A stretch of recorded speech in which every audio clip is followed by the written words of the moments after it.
तो ये घड़ी बनाने वाला क्या करता है, घड़ी बनाने के बाद जब तक घड़ी उसके साथ दुकान में है तब तक उस घड़ी के ऊपर उसका नियंत्रण है, ये घड़ी कैसे कहाँ रखनी है, उसमें बैटरी डालनी है नहीं डालनी है, कितना टाइम सेट करना है, सब कुछ उसके हाथ में है। लेकिन जैसे ही घड़ी उसके दुकान से बाहर निकल गई तो अभी उसका कंट्रोल उसमें से निकल गया, उसको घड़ी अभी वॉच मेकर के कंट्रोल में नहीं है। ऐसे भी लोगों की धारणा रहती है। उसी धारणा को रिफ्यूट करने के लिए यहाँ पे चक्रवर्ती पाद बोल रहे हैं कि भगवान न केवल किसी चीज के निर्माता है, मतलब इस जगत के, जैसे भगवान बोल रहे हैं अहम सर्वस्य प्रभो, सारी चीजें इस जगत में मुझसे उत्पन्न होती है, केवल मैं उत्पन्न करने वाला नहीं हूँ बल्कि उत्पन्न करने के बाद भी मेरा उतना ही फुल कंट्रोल इन चीजों के ऊपर है जितना पहले निर्माण करने का था। I don't lose my control. तो इसलिए यहाँ पे चक्रवर्ती पाद इसको बताते हैं, ये जो दो शब्द हैं प्रभवो और प्रवर्तते, अहम सर्वस्य प्रभव, प्रभव मतलब उत्पत्ति करता और प्रवर्तते मतलब मेंटेनर, कंट्रोलर। इसके बाद भी मेरा क्या है, इसके ऊपर कंट्रोल है, मेंटेनेंस है। मैं अपना मतलब कंट्रोल लूज नहीं होने मतलब होता नहीं है वो, राइट। तो ये एक अंडरस्टैंडिंग वहां पे दी गई है। और दूसरी चीज, अब जब कोई व्यक्ति भगवान को इस तरह से अगर समझेगा, क्या समझेगा, अरे भगवान इन सारी चीजों की उत्पत्ति करता है, जगत में जो भी चीजें मैं देख रहा हूँ, मतलब एक छोटे रेत के छोटे से कण से लेकर बड़े बड़े पहाड़, नदियां, जल, जितनी भी चीजें यहाँ पे दिखती हैं, सब चीज के भगवान निर्माता है और उसके कंट्रोलर भी है, मेंटेनर भी है, राइट। ये जो व्यक्ति ठीक ठीक से समझता है तो क्या करता है फिर, इति मत्वा भजन्ते माम, इस तरह से जो मुझे समझता है तो क्या करता है, इति मत्वा भजन्ते, भजन्ते मतलब क्या करता है वो, भगवान का भजन चालू करता है। और किस तरह से भजन चालू करता है, बूढ़ा, बूढ़ा मतलब कैसे, इंटेलिजेंटली। देखिए अभी यहाँ पे दो चीजें यहाँ पे आई हुई है। एक तो बूढ़ा यानी कि क्या लिखा हुआ है, विद्वान जन, राइट। विद्वान जन यानी कि one who understand this position of Krishna he do bhajan with whole heart, मतलब अपना जो पूरा उसने जो सीखा है समझा है। जैसे आप लोग अभी भगवान के बारे में जान रहे हैं, समझ रहे हैं, ये जानने के बाद, समझने के बाद आपके मेरे जो भी कॉन्सेप्शंस रहेंगे भगवान के बारे में, मतलब अपूर्ण या मिस्टेकन या फिर गलत, वो सब दूर हो जाएंगे और हम भगवान को ठीक ठीक से समझ जाएंगे। तो हमारे दिल से अपनी आवाज निकलेगी कि भगवान की पूजा करनी चाहिए, भगवान की अर्चना करनी चाहिए, राइट। तो ये एक तरह का एनलाइटमेंट जिसको हम बूढ़ा बोलते हैं, इंटेलिजेंट, बूढ़ा मतलब बेसिकली इंटेलिजेंट। आदमी इंटेलिजेंट हो जाता है, अपना हार्ट ऑफर करता है भगवान को, राइट ना हो। अभी वो उसको और एक उन्होंने ऐड किया है फिर फाइनली, लेकिन केवल ऐसा ऑफर नहीं करता है। जैसे हम अगर समझो आपने बोला है कि ठीक है अभी भगवत गीता की पढ़ाई की जानी चाहिए, तो ठीक है चलो, अभी आप इंटेलेक्चुअली कन्विंस्ड है कि भगवत गीता की पढ़ाई करनी चाहिए क्योंकि भगवत गीता हमारा धर्मशास्त्र है, गीता में भगवान के बारे में जानकारी है, या हमारे काउंसलर ने बोला है या हमारे गुरु ने बोला है, तो चलो पढ़ते हैं। तो लेकिन कैसा पढ़ना, भाव समन्विता, केवल रिचुअलिस्टिकली नहीं पढ़ना। रिचुअलिस्टिकली में यानी कि केवल ऐसा जस्ट रिचुअल की तरह नहीं कि ओके आज का ये मेरा विधि, मतलब आज दिन भर में ये करना ये करना ये करना, जैसे होता है ना, आज मुझे ये टिक करना ये टिक करना ये, चलो ये टिक हो गया, ऐसे ये टिक में नहीं आता ये इट इज आउट ऑफ टिक। क्योंकि जब आप इसको जस्ट एक रिचुअल करते तो एक इफेक्ट मिलता है, और जब आप इसको दिल से करते तो और एक मिलता है। इसलिए यहाँ पे कहा गया है भाव समन्विता, यानी कि हार्ट का आपका पूरा ट्रांसफॉर्मेशन मतलब अगर होना है तो आपको क्या करना पड़ेगा, एक तो है ऊपर दिया हुआ बूढ़ा, मतलब आप ऐसा समझ लीजिए बूढ़ा मतलब विथ हेड, इंटेलिजेंस, एंड भाव समन्विता मतलब विथ हार्ट। तो ऐसा व्यक्ति जो भगवान की स्थिति को सही सही समझता है वो क्या करता है, विथ हेड मतलब अपने दिमाग से और दिल से, दोनों से क्या करता है, भगवान का भजन चालू करता है।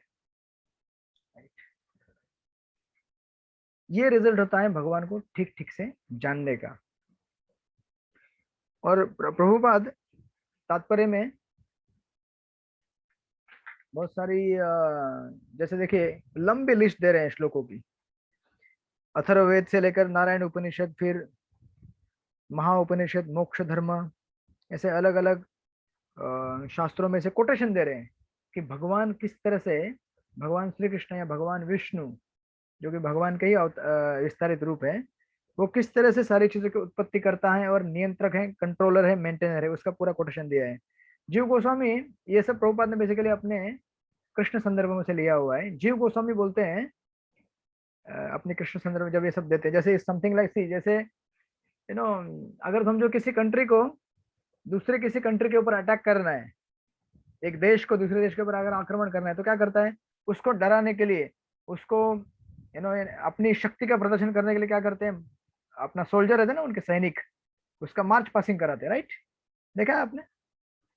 नहीं देखा है? आप लोग हैं मेरे साथ कि नहीं है? संडे की शाम को दोपहर को कहीं और आपको लोग है प्रभु जी, है प्रभु जी, है अच्छा, है प्रभु जी। ठीक है। तो आपने देखा होगा परेड होती है सोल्जर्स की, मार्च पासिंग होता है, ये अपना शक्ति प्रदर्शन किया जाता है, ये दिखाने के लिए कि देखो हमारे पास कितनी शक्ति है। अगर आपने चुनौती देने का अगर साहस भी किया तो हम आपको पूरी तरह से नष्ट कर देंगे, राइट? उसी तरह से यहाँ पे जीव गोस्वामी और प्रभुपाद क्या कर रहे हैं, एक लंबा लिस्ट दे रहे हैं श्लोकों का। कौन बोल रहा है कि भगवान किसी चीज की उत्पत्ति करता नहीं है या नियंत्रक नहीं है? ये लो श्लोक नंबर 1, 2, 3, 4, 5 अनलिमिटेड। ऐसा लगेगा कि इसी परपोर्ट के अंदर आधी गीता आ गई है। तो ऑफकोर्स आप लोग स्टडी कीजिएगा इसको डिटेल में, और स्टडी करके फिर एग्जाम में क्वेश्चन आएगा तो आंसर भी लिखिएगा कि अलग अलग ग्रंथों में किस तरह से भगवान का भगवान की स्थिति का रेफरेंस दिया गया है। ये सारे रेफरेंस है। ये एक रेफरेंस पढ़ेंगे हम लोग खाली। जैसे यहाँ पे कहा गया है, इसमें वराह पुराण में कहा गया है, नारायण परो देवस, नारायण पर देवस्ता चतुर्मुख, तस्माद रुद्रो भवदेव सच सर्वज्ञताम गत। नारायण भगवान है जिनसे ब्रह्मा उत्पन्न हुए हैं और फिर ब्रह्मा से शिव उत्पन्न हुए हैं, राइट? ये इस तरह से पूरा वर्णन दिया है। और एक चीज प्रभुपाद यहाँ पे इंटरेस्टिंग बता रहे हैं, परपोर्ट में ही ये जोड़ी गई है। इसी परपोर्ट में 10 पॉइंट देखिए, एक यहाँ पे लिखा है, अंत में भी लिखते हैं कि भगवान को अगर हमें ठीक ठीक से समझना है, मतलब बुधा भाव समन्विता, अगर हमको भजन करने के लिए पहले भगवान को समझना पड़ेगा, राइट? अपने हेड हार्ट को कन्विंस करने के लिए। तो उसके लिए क्या करना चाहिए? प्रभुपाद बोलते हैं कि देखिए पहले इसी परपोर्ट के 1, 2, 3, 4, 5वीं लाइन में लिख रहे हैं, इस प्रकार के ज्ञान से वह भगवत भक्ति में स्थिर हो जाता है। और लिखते हैं वह व्यर्थ के टिकाव से या मूर्खों के द्वारा कभी पथभ्रष्ट नहीं होता। और अंत में भी लिख रहे हैं परपोर्ट के अंत के जो 3-4 लाइन ये देख रहे हैं, उसमें लिख रहे हैं प्रभुपाद, लिखते हैं कि केवल मूर्ख ही कृष्ण को सामान्य व्यक्ति समझेगा। कृष्ण भावनाविद व्यक्ति को चाहिए कि कभी मूर्खों द्वारा मोहित ना हो, उसे भगवद गीता की समस्त अप्रामाणिक टिकाओं एवं व्याख्याओं से दूर रहना चाहिए और दृढ़ता पूर्वक कृष्ण भावनामृत में अग्रसर होना चाहिए। यानी कि अगर आपको भक्ति में स्थिर होना है तो क्या करना चाहिए, क्या करना पड़ेगा? अनऑथोराइज कमेंट्रीज या अनऑथोराइज श्रवण हमें रोकना होगा। ऐसे अभी ऐसे दुनिया में ऐसे बहुत सारे भाष्यकार हैं, और सोशल मीडिया के एक्सपेंशन की वजह से तो दुनिया भर में अभी फैला हुआ है। कोई यूट्यूब में बोल रहा है, कोई फेसबुक में बोल रहा है, कोई कहाँ बोल रहा है, कोई न्यूज़पेपर, बुक्स, मैगजीन, ये वो फलाना फलाना हजारों चीजें हैं मतलब गीता के बारे में चर्चा करने के लिए। लेकिन हमें ठीक ठीक से परख कर उन्हीं कमेंट्रीज को पढ़ना है जो गुरु शिष्य परंपरा में आती है। अदरवाइज हम लोग ठीक ठीक से बुधा भाव समन्विता के माध्यम से भगवान का भजन नहीं कर पाएंगे, क्योंकि हम भगवान की स्थिति को ठीक से नहीं समझ पाएंगे। जैसे मैंने पहले भी कहा था कि अगर कोई व्यक्ति भगवान किसी भी व्यक्ति के बारे में ठीक ठीक से जानता है कि वो व्यक्ति कितना स्वीट है, अभी स्वीटनेस तो आपने पहले ही जान लिया है, लेकिन स्वीटनेस मतलब क्या है? बेसिकली माधुर्य है। लेकिन माधुर्य के साथ साथ आप सिद्धांत भी जानने का कोशिश कीजिए कि ये केवल व्यक्ति कोई स्वीट नहीं है, स्वीट तो है ही, लेकिन ये स्वीट होने के साथ साथ क्या है? बहुत बड़ा व्यक्ति है, बहुत इंपॉर्टेंट व्यक्ति है। इंपॉर्टेंट क्या है? इसी व्यक्ति के ऊपर हम सब लोगों का जीवन निर्भर है। अगर हम ठीक ठीक से जानेंगे तो हम उनकी भजन चालू कर देंगे। अभी नाउ इसके बाद बोलते हैं श्लोक नंबर 9 में। 8 का जो दो चीजें हैं, एक चीज है भाव समन्विता, राइट? उसको एलेबोरेट किया गया है श्लोक नंबर 9 में। ये भाव समन्विता कैसे होता है, कैसे करते हैं? पिछले श्लोक पे तो बता दिया कि भाव समन्विता होकर हमें भजन करना चाहिए, लेकिन ये भाव समन्वय यानी कि हार्ट के साथ कैसा भजन करेंगे वो बताया श्लोक नंबर 9 के अंदर। मच्चित्ता मदगत प्राणा, रिपीट कीजिए मेरे पीछे। मच्चित्ता मद प्राणा बोधयन्त परस्परं बोधयन्त परस्परं यन्त परस्परं कथयन्तश्च मां नित्यं क्षमामं नित्यं तुष्यन्ति च रमन्ति च। तुष्यन्ति च च रमन्ति रमन्ति च। पढ़िए अनिता माता जी, पढ़िए अनुवाद। यस प्रभु जी, हरे कृष्णा। या मेरे शुद्ध भक्तों के विचार मुझ में वास करते हैं, उनके जीवन मेरी सेवा में अर्पित रहते हैं और वे एक दूसरे को ज्ञान प्रदान करते हैं तथा मेरे विषय में बातें करते हुए परम संतोष तथा आनंद का अनुभव करते हैं। ओके, तो ये भाव समन्विता या फिर भगवान का जो दिल के साथ भजन किया जाता है वो कैसे किया जाता है उसकी व्याख्या यहाँ पे दी गई है। और प्रभुपाद का जो अनुवाद है बहुत ही सटीक और बहुत सुंदर अनुवाद दिया है। कैसे लिखते हैं देखो, मेरे शुद्ध भक्त के विचार मुझ में वास करते हैं। मुझ में वास करते हैं मतलब क्या, मुझ में रहते हैं हमेशा वो। देखिए हम सब लोगों का अपना अपना क्या रहता है, मेंटल होम रहता है, एक मानसिक घर रहता है। इसका अर्थ ये है कि समझो अभी हम दिन भर अच्छा ऑफिस का कुछ काम कर रहे हैं, कहीं बिजी रहे हैं और घर का कुछ काम चल रहा है ऐसा इधर उधर, उस समय हमारा मन ऑक्यूपाई रहता है। लेकिन जब भी हमारा मन फ्री हो जाता है, मतलब कुछ कार्यों से या कुछ हमारी रिस्पॉन्सिबिलिटी से थोड़े समय के लिए फ्री हो जाता है, उस समय हम क्या करते हैं, हम अपने मन को वहीं पे लेके जाते हैं जहाँ पे हमने अपना मन के अंदर एक पर्टिकुलर घर बनाया हुआ है, पर्टिकुलर वस्तु का। हो सकता है किसी का घर क्रिकेट होगा, किसी का घर कोई मूवी होगा, किसी का घर कोई कहीं घूमने जाने का स्थान होगा बाहर, किसी का कुछ भी हो सकता है, किसी को हारमोनियम बजाना चाहिए कोई हारमोनियम बजाएगा। आपको भगवान का कीर्तन ना करे वो अलग बात है। तो हम सब लोगों का अपना अपना एक मेंटल होम रहता है, एक मानसिक घर रहता है जो हमने पहले बना के रखा हुआ है। और जैसे ही वो व्यक्ति फ्री हो जाता है, आप अपने जीवन में आप टटोल के देखिए, आप जब फ्री हो जाते हो क्या करते हैं बताइए, समर्पण गौर प्रभु आप क्या करते हैं जब आप फ्री होते तो? हरे कृष्णा। हाँ यस प्रभु, क्या करते हैं आप जब फ्री हो जाते हैं तो? प्रभुपाद जी का पुस्तक पढ़ता हूँ। वाह, अभी सब लोग शुद्ध भक्ति के ही व्याख्या देंगे। नहीं, मैं शुरू से ही पुस्तक पे ध्यान है मेरे। जब ये प्रभुपाद जी के अंदर में था तो दूसरे पुस्तक पढ़ता था, लेकिन पुस्तक पढ़ता था। दूसरी पुस्तक पढ़ते थे, यानी कि आपका मेंटल होम क्या था, बुक्स पढ़ना। जी तरला स्वरूप माता जी आप क्या करते हैं जब आपका माइंड फ्री हो जाता है तो क्या करते हैं? हरे कृष्णा प्रभु जी, मैं भी बुक्स पढ़ती हूँ, कभी कीर्तन गाती हूँ, कभी भी वो बच्चों के कभी भगवान के कुछ छोटी छोटी स्टोरीज शेयर करती हूँ, ऐसा वो भी बताते हैं, हम लोग भी शेयर करते हैं, कुछ ऐसा करती हूँ, फ्री हो जाते बच्चों के साथ। अच्छा, इस्कॉन में आने के पहले आप लोग क्या करते थे? आने से पहले हम लोग बुक्स पढ़ते थे और गाना गाते। गाना गाते थे, ओके। गाती थी मैं और करती थी। अच्छा, तो हमारा वो मेंटल होम लाइफ था। में। यस यस, हाँ। हीरालाल प्रजापति प्रभु आप क्या करते हैं? मेरा बिजनेस में माइंड चला जाता था। अच्छा, सी मेरा होम माइंड बिजनेस। हाँ, ये मेंटल होम यस, इसको बोलते। अभी भी जाता होगा, लेकिन अभी क्या करते हैं हम लोग उसको कृष्णा कॉन्शियस बनाने की कोशिश करते हैं, राइट? Yes yes. ओके, और कौन बताएगा यहाँ पे? वंदना हो जा माता जी, आप क्या करते थे इस्कॉन में आने के पहले? अगर आपको फ्री टाइम मिल गया तो क्या करते थे? ऐसे कुछ और कुछ सीखने का होता था, तो बुक्स के अलावा मतलब जैसे मैं सोचती थी कि थोड़ा हारमोनियम सीखूं, भजन गाना, वैष्णव संगीत वगैरह ऐसा। हरे कृष्णा। मनोहर बलदेव प्रभु आप क्या करते थे?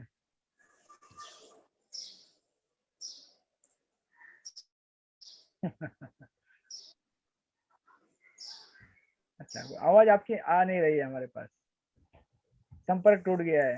हाँ अभी बोलिए। हरी बोल। हाँ हरे कृष्ण। मेरे को ऐसा गुजराती भजन गाने का शौक है, तो मैं गुजराती भजन में कई सारे ऐसे भजनों में जीवन का सार है, तो उसको मतलब गाने में मेरे को मजा आती है और वो गाता था, उसकी प्रैक्टिस करता था। आप सब लोग तो एकदम शुद्ध भक्त थे यार। मैं बताऊं? हाँ बताइए सरस्वती अर्चना माता जी आप क्या करते थे? टीवी देखती थी प्रभु जी, फ्री टाइम होता था। मूवी देखती थी। टीवी, हाँ वाह वाह वाह। सीरियल्स अच्छा रोने वाले। अच्छा, क्योंकि सास भी कभी बहू थी, घर घर की कहानी। यस, बताइए अनीता माता जी, बताइए।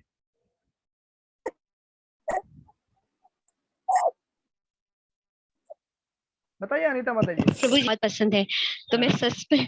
हाँ, हेलो, आवाज आ रही है? हाँ हाँ, हेलो, आ रही है आवाज? Yes yes. हाँ, मुझे अभी भी समय अगर मिलता है ना थोड़ा बहुत, तो प्रभु जी मुझे सस्पेंस और थ्रिल बहुत पसंद है। तो मैं जो सस्पेंस मूवी और जो थ्रिल रहता है वो साउथ इंडियन इंग्लिश वो दोनों देखती हूँ प्रभु जी। बट ट्राई करती हूँ कृष्णा कॉन्शियस होने के लिए, but I like suspense and thrill very much. Yes correct. तो यस, प्रसिद्ध नारायण प्रभु, आप क्या करते हैं?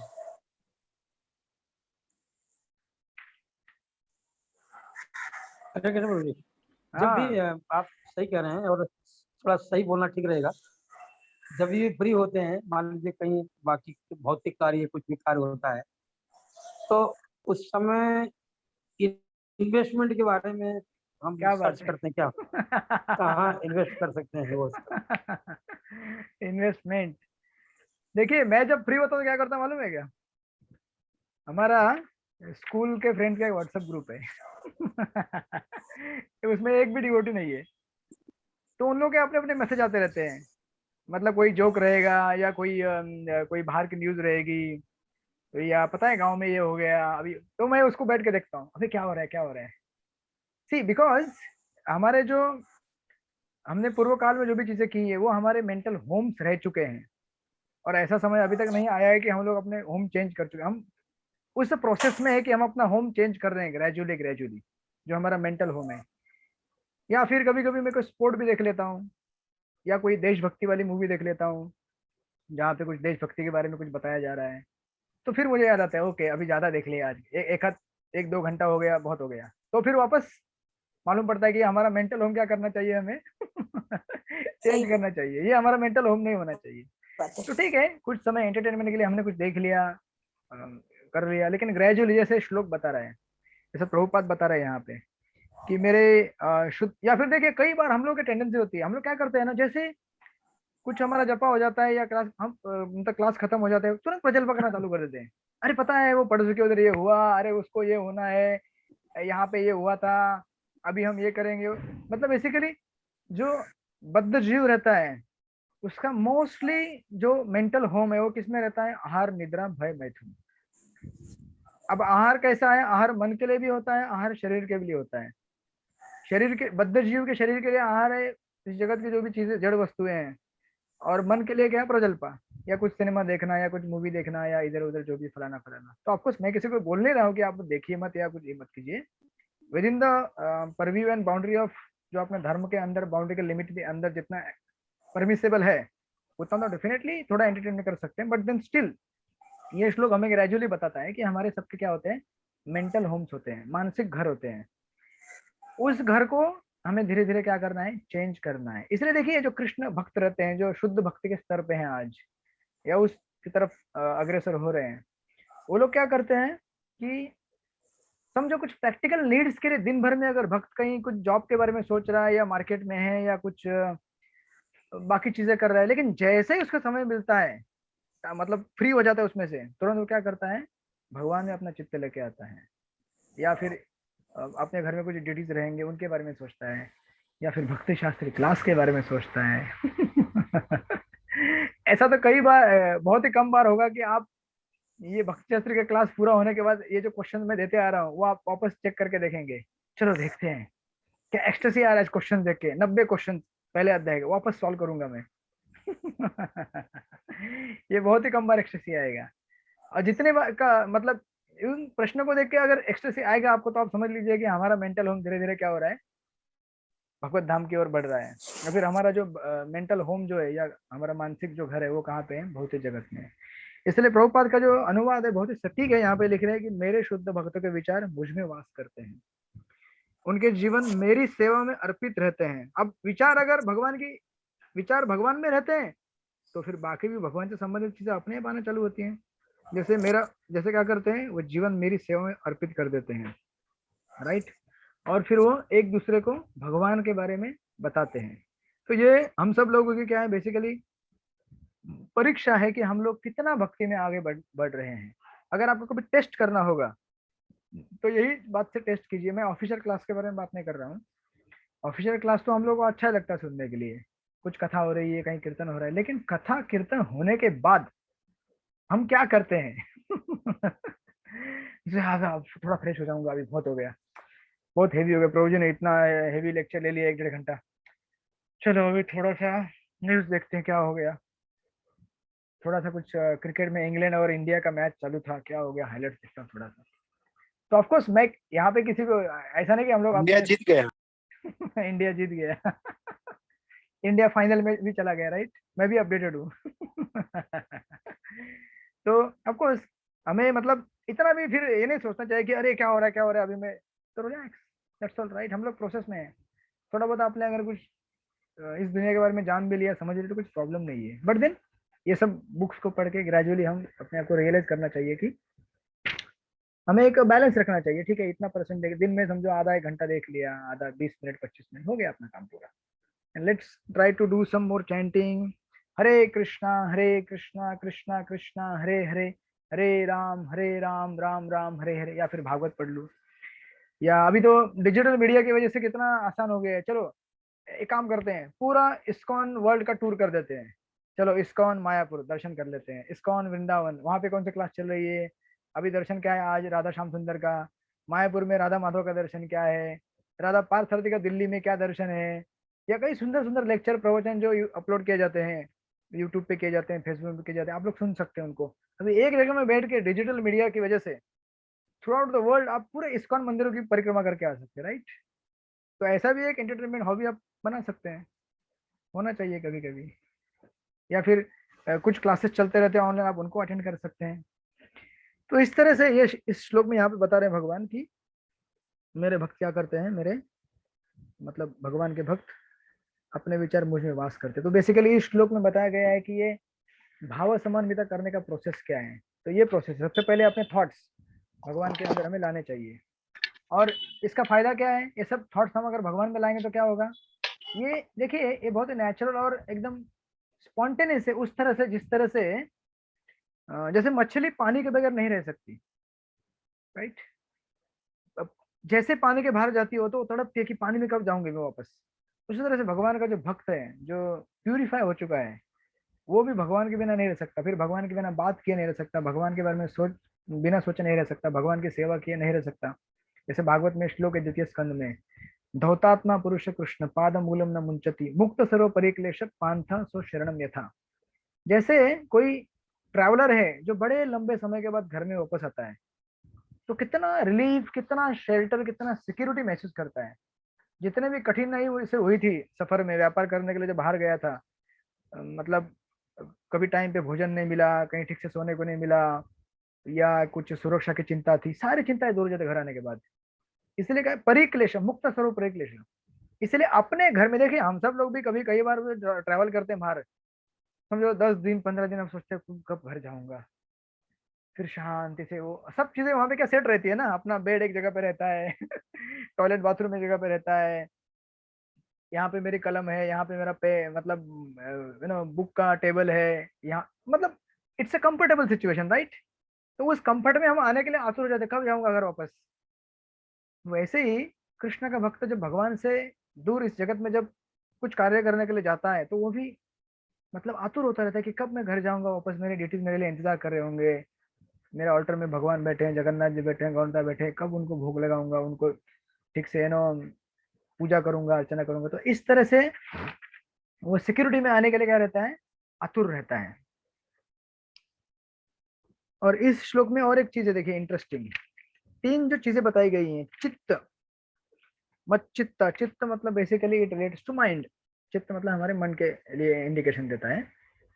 और प्राण मदगत प्राण, प्राण मतलब basically life air, life air मतलब प्राण हमारे शरीर बोल सकते हैं, ये शरीर से संबंधित है। और बोधयंत मतलब बोलना। तो 3 हमारे जो फैकल्टीज हैं, एक तो मन, और दूसरा हमारा ये पूरा शरीर, और फिर हमारी बोलने की शक्ति। इन तीनों चीजों को क्या करते हैं हम लोग, भगवान की सेवा में लगाते हैं। यानी कि बेसिकली ये भक्ति के जो 3 अंग है इनको रिप्रेजेंट कर रहा है। मच्चित्ता मतलब स्मरण करना, और बोधयंत मतलब श्रवण करना, और कथयंत से मतलब कीर्तन करना। तो स्मरण, श्रवण और कीर्तन, इन 3 चीजों से क्या करता है भक्त, भगवान की सेवा में लगता है। और प्रभुपाद इस तात्पर्य में जो आप भक्ति रसामृत सिंधु में पढ़ेंगे, भक्ति के जो 9 जो ये हैं स्टेजेस, स्टेज 1 2 3 4 5 6 7 8 9, उसको यहाँ पे ये कर रहे हैं, आदर श्रद्धा उसको विस्तारित कर रहे हैं। तो मैं पूरा पढ़ूंगा नहीं, आप लोग बाद में पढ़ लीजिएगा, कुछ कुछ चीजें मैं बीच में पढ़ता हूँ। भक्ति की प्रारंभिक अवस्था में वे सेवा में ही दिव्य आनंद उठाते हैं और परिपक्व अवस्था में वे ईश्वर प्रेम को प्राप्त करते हैं।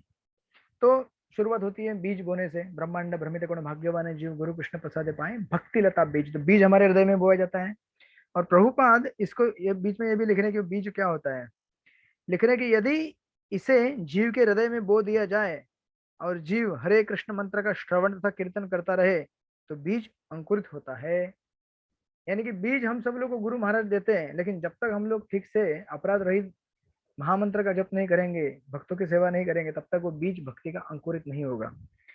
और अंकुरित होने के बाद फिर बढ़ते बढ़ते जाता है और प्रभुपाद लिखते हैं कि वो ब्रह्म ज्योति पे जाके नहीं रुकता है, ब्रह्म ज्योति को पार करते हुए भगवत धाम जाके भगवान के चरण कमलों में स्थित होता है और फिर वहां पे निरंतर भगवान के चरणों में सेवा करते रहता है। तो ये विस्तार में दिया है, आप लोग पढ़िएगा। लास्ट में देखिए प्रभुपाद ने एक चीज लिखी है, लास्ट में मतलब पेज नंबर 376 सेकंड पैराग्राफ के अंत में लिखते हैं कि जब पूर्ण पौधा भगवान के चरण कमलों की शरण ग्रहण कर लेता है तो मनुष्य पूर्णतः भगवत प्रेम में लीन हो जाता है। तब वह एक क्षण भी परमेश्वर के बिना नहीं रह पाता, जिस प्रकार की मछली जल के बिना नहीं रह सकती। ऐसी अवस्था में भक्त वास्तव में परमेश्वर के संसर्ग से दिव्य गुण प्राप्त कर लेता है। तो आप सब लोग वेट कीजिएगा, धीरे धीरे हम भी इस स्टेज पे पहुंच जाएंगे। कोई बात नहीं, आज हम लोग थोड़ा सा इधर उधर मूवी देख लेते हैं, कुछ क्रिकेट खेल लेते हैं या कहीं घूमने चले जाते हैं, that's all right, this is a part of our life in the material world. और आप लोग जितना हो सकता है उसे कृष्णा कॉन्शियस भी बना सकते हैं अपने अपने विचार से, और धीरे धीरे आगे बढ़ सकते हैं, राइट। अब ये बताने के बाद, अब ये श्लोक नंबर 9 में तो बताया कि किस तरह से भाव समन्वित होना है। अभी बुधा कैसे होना है ये बताया जाएगा श्लोक नंबर 10.10 में। भाव समन्वित मतलब किस तरह से अपने भाव से भगवान की भक्ति करनी है। लेकिन अभी कोई बोलेगा कि भगवान की भक्ति करने के लिए थोड़ा इंटेलिजेंट तो होना चाहिए ना, समझना चाहिए ना भगवान। अभी आपने जो पीछे बोला अहम सर्वस्व प्रभो, भगवान को समझना चाहिए कि भगवान सब चीजों की उत्पत्ति करता है, हमारे पालन करता है, हमारे मेंटेनर है। लेकिन ये समझे कैसे? इतने साल से मैं इतने शास्त्र पढ़ रहा हूँ, इस्कॉन में आज 10 20 25 30 साल हो गए, लेकिन अभी भी ठीक से समझ में नहीं आता है। अभी भी मैं कभी कभी भ्रमित होता हूँ, समझ नहीं पाता हूँ वास्तविक स्थिति है क्या मेरी, भगवान कौन है, कैसे हैं, सचमुच भगवान मुझसे प्रेम करते हैं, भगवान मुझे भगवत धाम यहाँ से तार के लेके जाएंगे। ये सब हमारे जो क्वेश्चन रहते हैं, उस क्वेश्चन को आंसर करने के लिए हमें इंटेलिजेंट होना चाहिए, शास्त्रों का ज्ञान होना चाहिए। तो कैसे होगा वो उसमें बता रहे हैं। तेषां सततयुक्तानां भजतां प्रीतिपूर्वकं भजता प्रीतिपूर्वकं ददामि बुद्धियोगं तं ददामि बुद्धियोगं येन माम् उपयान्ति ते। येन माम् उपयान्ति ते। यस, रवि प्रभु पढ़िए अनुवाद। हरे कृष्ण प्रभु जी। हरे कृष्ण। जो प्रेम पूर्वक मेरी सेवा करने में निरंतर लगे रहते हैं उन्हें मैं ज्ञान प्रदान करता हूँ जिसके द्वारा वे मुझ तक आ सकते हैं। ओके, वेरी इंटरेस्टिंग और बहुत ही महत्वपूर्ण श्लोक है ये।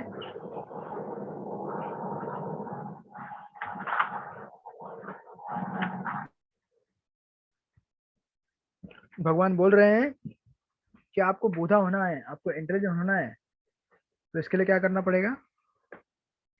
2 चीजें करनी पड़ेंगी। एक चीज है प्रेम पूर्वक मेरी सेवा, और वो भी कैसे? निरंतर, बिना स्टॉप गैप। ऑफकोर्स हमारे लिए निरंतर रहेगा every day, it may not be 24 hours a day, हमारे लिए संभव नहीं हो पाएगा इस समय, लेकिन एटलीस्ट रेगुलरिटी उसको हमारे लिए ट्रांसलेट कर सकते हैं उस भाषा में। जैसे चैतन्य महाप्रभु प्रकाशानंद आपने चैतन्य चरितामृत अगर पढ़े होंगे या फिर अभी पढ़िए, गौर पूर्णिमा आ रही है, ये गौर पूर्णिमा का मंथ है, तो चैतन्य चरितामृत में प्रकाशानंद सरस्वती और चैतन्य महाप्रभु का संवाद दिया है। तो जनरली प्राय ऐसा होता है, प्रभुपाद इस तात्पर्य में लिखेंगे, प्राय ऐसा होता है, या यहाँ पे और कहीं आगे पे लिख रहे हैं, जो आगे वाले श्लोक में भी लिखेंगे 11 नंबर में। प्राय लोगों को लगता है कि भक्त जो रहते हैं वो क्या होते हैं, उनको कुछ मालूम नहीं होता, कुछ ज्ञान के बारे में कुछ मालूम नहीं है, जस्ट सेंटिमेंटल या इमोशनल होते हैं। जैसे प्रकाशानंद सरस्वती ने महाप्रभु को बोला कि आप लोग क्या खाली डांस करते रहते हो, नाचते रहते हो, इसके अलावा भी आपको कुछ आता है क्या? कुछ वेदों का ज्ञान है क्या आपको? कुछ वेद आपने पढ़े हैं क्या? कुछ श्लोक मालूम है क्या आपको?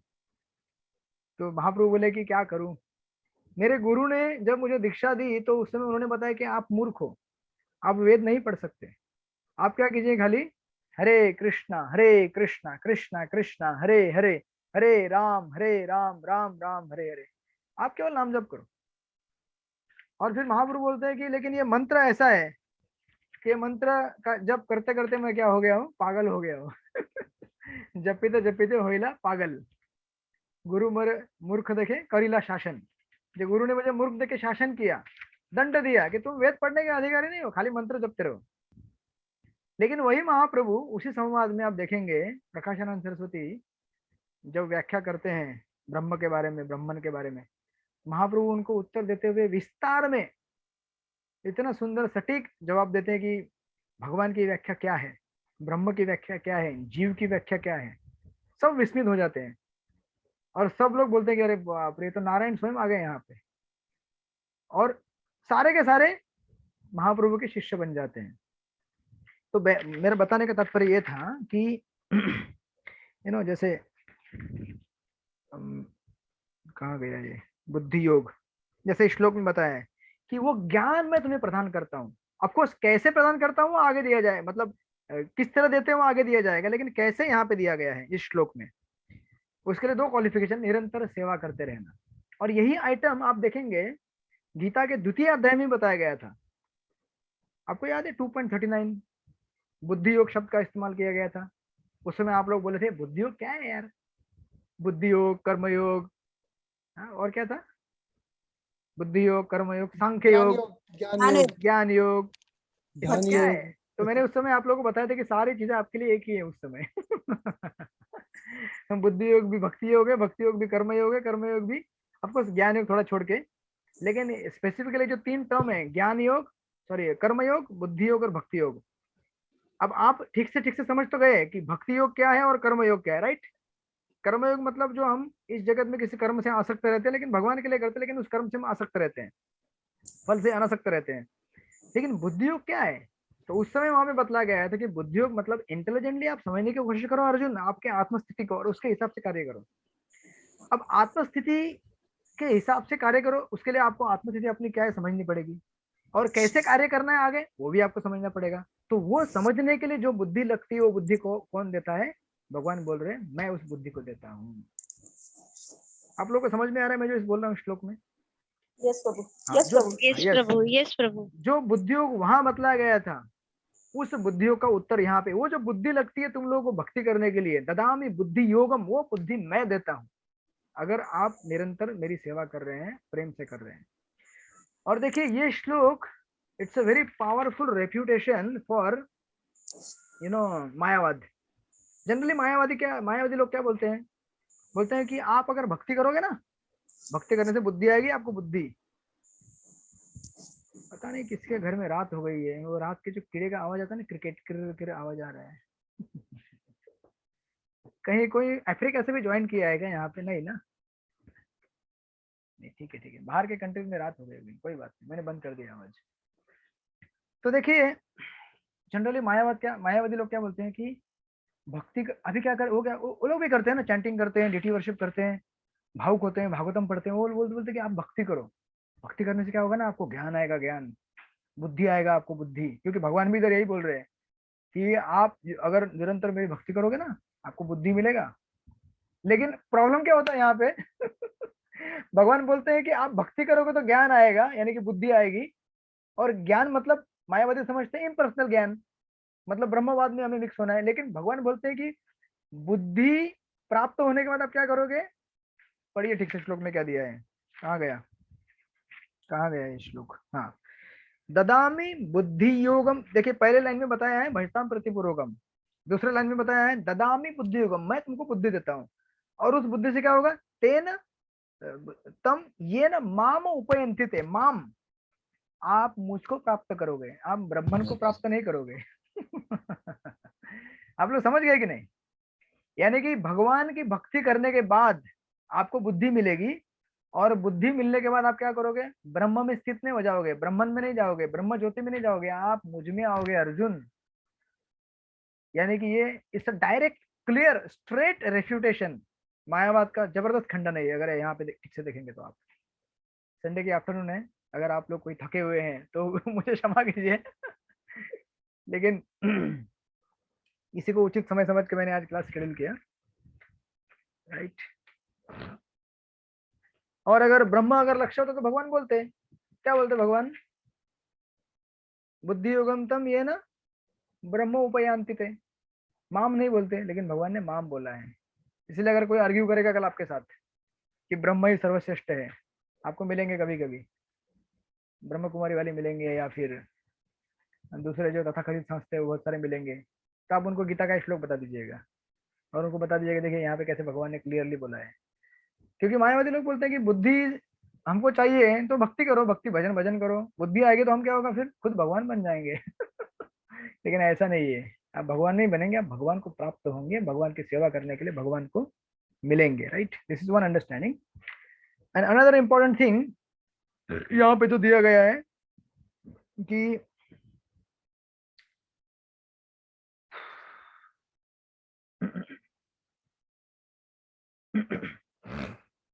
कहाँ गया?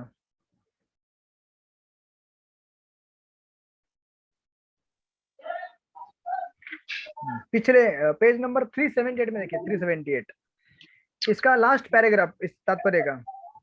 देखिए प्रभुपाद क्या लिख रहे हैं कि जब व्यक्ति प्रामाणिक गुरु के होते हुए, यानी कि हम सबके पास प्रामाणिक गुरु है इस्कॉन संस्था में, तथा आध्यात्मिक संघ से संबंध रहकर, हमारे पास आध्यात्मिक संघ भी है इस्कॉन, राइट, भी प्रगति नहीं कर पाता।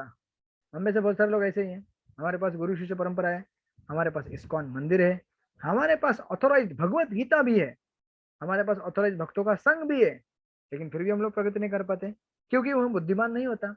हम ठीक ठीक से नहीं समझ पाते माया क्या है, कृष्ण क्या है। कभी हमें कृष्ण माया लगती है, माया कृष्ण लगते हैं, दोनों कॉन्ट्ररी लगते हैं। तो कृष्ण उसके अंतर उपदेश देते हैं जिससे वह सरलता से उन तक पहुंच सके। देखिए जो हमने पिछले श्लोक में देखा था, मतलब 9.22 में, कौन सा श्लोक था 9.22? बताइए आप लोग। 9.22 देखते हैं भगवान आपके अंदर प्रकाश लाते कि नहीं लाते हैं। 9.22 अभी आप लोगों से मुझे मेमोराइज करवाना पड़ेगा। आप लोग सबको आदत हो गई है, अभी मैं क्वेश्चन देता हूँ और आंसर भी देता हूँ। इसके अंदर फेथ बढ़ता है प्रभु जी। फेथ बढ़ता है किसके अंदर? क्वेश्चन आंसर देने से। ये श्लोक आईएमपी है, वो फेथ के रिगार्डिंग है। मुझे लगा मैं फेथ बिल्डअप करने के लिए, मुझे लगा क्वेश्चन आंसर देने से आप लोगों का फेथ बिल्डिंग होता है और जिससे आपको ददामी बुद्धि योगम हो जाता है। अन्य भाव से भक्ति करता है। यस तो यस अनंत भाव से भक्ति करता है, उसके में चरण था, वो मेरी पूजा करता है, उनकी जो आवश्यकता होती है मैं उन्हें पूरा करता हूँ, और जो उनके पास है उसकी मैं रक्षा करता हूँ। अनन्यश्चिन्तयन्तो मां ये जना पर्युपासते तेषां नित्याभियुक्तानां योगक्षेमं वहाम्यहम्। आप सब लोग ये श्लोक मेमोराइज नहीं करते क्या? इतने सुंदर सुंदर श्लोक हैं, आप लोग मेमोराइज करने का कोशिश कीजिए। ये श्लोक बहुत ही सुंदर अच्छे श्लोक हैं। आपको जब कभी भगवान का रहता है, नंबर याद नहीं रहता है, श्लोक तो याद रहता है। चलेगा, नंबर किसने याद करने के लिए बोला है? अभी प्रभु जी 12 चैप्टर तक का एग्जाम होगा ना, तब सब याद हो जाएगा। ओके, तो आप लोग की परीक्षा मैं लूंगा बाद में फिर। Okay okay okay. तो देखिए उस श्लोक में क्या बताया है, भगवान कहते हैं कि मेरे भक्तों की सारी जरूरतें मैं पूरी करता हूँ। अब देखिए ये भगवान अपने भक्तों की जरूरत न केवल फिजिकल लेवल पे नहीं करते हैं, फिजिकल यानी कि हमको रोटी कपड़ा मकान घर गृहस्थी ये सब चीजें चाहिए, राइट। तो भगवान वो सब चीजें देते हैं हमको, फिजिकल लेवल में मेंटेन करते हैं। लेकिन भगवान न केवल फिजिकल बल्कि हमको इंटेलेक्चुअल लेवल पे भी मेंटेन करते हैं। किस तरह से इंटेलेक्चुअल लेवल पे मेंटेन करते हैं?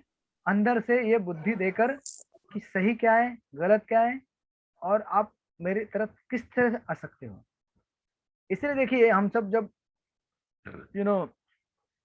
जब शास्त्र पढ़ते हैं या बुक भगवान की गीता भागवत पढ़ते हैं, उस समय हमें बुक्स को इंटेलेक्चुअली नहीं पढ़ना चाहिए। आई मीन टू से कि इंटेलेक्चुअली पढ़ें आप, लेकिन इंटेलेक्चुअली ही पढ़ना केवल एक उद्देश्य नहीं होना चाहिए। हमको ये समझ ओके इसमें ये श्लोक है, यहाँ पे ये यहाँ पे ये एनालिसिस दिया, यहाँ पे ये पॉइंट है, ये सब तो हमें समझना ही है, लेकिन इसको भक्ति भाव से ग्रहण करना चाहिए, ये समझते हुए कि हम लोग भगवान को इस पुस्तक को पढ़ के भगवान को शरण जा रहे हैं, राइट। किसी की भी बुक हम क्यों पढ़ते हैं? इसलिए पढ़ते हैं क्योंकि हम उस व्यक्ति से प्रभावित होते हैं और उस व्यक्ति को सबमिट करना चाहते हैं, उससे समझना चाहते हैं, जानना चाहते हैं कि ये व्यक्ति हमें क्या सिखाना चाहते हैं, राइट। तो जब भी हम बुक पढ़ें शास्त्र ऐसे, तो हमें उस एटीट्यूड के साथ पढ़ना चाहिए, न कि इस तरह से कि मैं अभी इसको कंट्रोल करूंगा, मैं समझूंगा ये क्या है, मैं अभी गीता का मास्टर हो गया हूँ, मुझे सब कुछ आता है। देखा जैसे शैतान उसको लगता है कि अभी मैंने पूरा काबू कर लिया है भगवान के ऊपर, और फिर भगवान हंसते हैं, और फिर मतलब भगवान की जो कलाएं क्रियाएं रहती है, मतलब भगवान को किसी को अगर भ्रमित करना है, भगवान के लिए ज्यादा समय नहीं लगेगा। हम सब लोग ऐसा सोचेंगे कि मैं तो पूरा गीता समझ गया, अभी मेरे को सब समझ गीता आ गई, लेकिन हमें भगवान कब भ्रमित करेंगे पता भी नहीं चलेगा। इसलिए इन सब शास्त्रों को पढ़ते समय एकदम सरेंडर और भक्ति भाव से पढ़ने का प्रयास करें इन्हें। इसलिए मैंने कई बार कहा है कि आप जब गीता का अध्ययन करें तो 2 मिनट के लिए ध्यान करें भगवान से, उनको प्रणाम करें। ऐसा नहीं कि चलो जैसे हम स्कूल के टेक्स्ट बुक पढ़ते हैं, खोल दिया, हाँ चलो कल की एग्जाम है, इतना इतना हो गया, ऐसे नहीं। ये कोई सामान्य बुक नहीं है। आप भले एग्जाम में लिखे भी, लेकिन बाद में जीवन में अप्लाई तो करना चाहिए ना। उस एप्लीकेशन के लिए आपको भगवान से याचना करनी पड़ेगी कि मैं जो लिख रहा हूँ, जो पढ़ रहा हूँ, वो मैं जीवन में अप्लाई भी कर सकूँ, क्योंकि हमारी परीक्षा केवल एग्जाम पे जाके खत्म नहीं होती है। हमारी परीक्षा जीवन में अप्लाई करने के बाद, निरंतर उसको अप्लाई करते रहने के बाद खत्म होती है, राइट। तो ये यहाँ पे बहुत ही महत्वपूर्ण संदेश दिया भगवान ने कि मतलब स्पिरिचुअल मास्टर, मंदिर, संस्था सब कुछ होने के बाद भी अगर कोई इसका फायदा नहीं उठा सकता है, तो मैं उसको क्या करता हूँ, हेल्प करता हूँ, अंदर से ज्ञान देता हूँ। इसके लिए जिस योग्यता की अपेक्षा है वो यह है कि कृष्ण भावनाओं में निरंतर रहकर प्रेम तथा भक्ति के साथ सभी प्रकार की सेवा की जाए। उसे कृष्ण के लिए कुछ ना कुछ कार्य करते रहना चाहिए, किंतु प्रेम पूर्वक। भगवान के लिए हार बनाओ, भगवान के लिए मंदिर झाड़ू मारो, भगवान के लिए भोजन बनाओ, भगवान के लिए श्रृंगार करो, भगवान के लिए गीत गाओ, भगवान के लिए मार्केट में जाके सामान खरीदी करो, कुछ भी करो, लेकिन उसमें कंडीशन ये है प्रेम पूर्वक। यदि भक्त इतना बुद्धिमान नहीं है कि आत्म साक्षात्कार के पथ पर प्रगति नहीं कर सके, किंतु यदि वह एक निष्ठ रहकर भक्ति कार्यों में रत रहता है, तो भगवान उसे अवसर देते हैं कि वह उन्नति करके अंत में उनके पास पहुंच जाए। जैसे देखिए दक्षिण भारत में जो साउथ इंडिया में जो ब्राह्मण थे, जो पढ़ाई कर रहे थे गीता को उल्टा रख के और ऐसे पढ़ रहे थे, ऐसे करके पढ़ रहे थे जो भी बिल्कुल पढ़ ही नहीं रहे थे, ऐसा ही था। और बाकी पंडित लोग उनको देख के हंस रहे थे, देखो देखो देखो देखो कैसा है, इसको कुछ आता नहीं है, पढ़ने का नाटक कर रहा है। लेकिन भगवान ने उनकी सिंसियरिटी को देखते हुए उनके हृदय के अंदर अपने आप को और भगवत गीता के संदेश को स्फुरित कर दिया, रिवील कर दिया, प्रकट कर दिया। ऑर्डिनरीली जब हम गीता पढ़ेंगे तो हमको भगवान श्री कृष्ण दिखने चाहिए उन श्लोकों में, लेकिन हमें श्लोकों में भगवान नहीं दिखते, हमें मार्क्स दिखते हैं। अभी ये श्लोक पढ़ूंगा तो 5 मार्क्स मिलेंगे, ये परपट पढ़ूंगा तो 10 मार्क्स मिलेंगे या फिर मैं इतना पढ़ लूंगा तो आज का कोटा पूरा हो गया। हमें भगवान दिखते ही नहीं उसमें।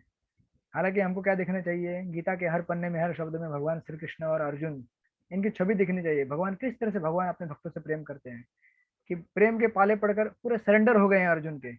न केवल अर्जुन बल्कि अर्जुन के जो सेवक है, उनके जो घोड़े हैं रथ में जुटे हुए, उनके भी दास हो गए हैं। तो इस भाव को हृदय में प्रकट लाने के लिए, प्रकट पाने के लिए हमें क्या करना होगा, प्रयास करना होगा सिंसियरिटी के साथ। इसलिए देखिए हमारे पास महाप्रभु ने और प्रभुपाद ने तो इतना सुविधा दिया है, हरे कृष्ण कृष्ण कृष्ण हरे हरे, हरे राम राम राम हरे हरे।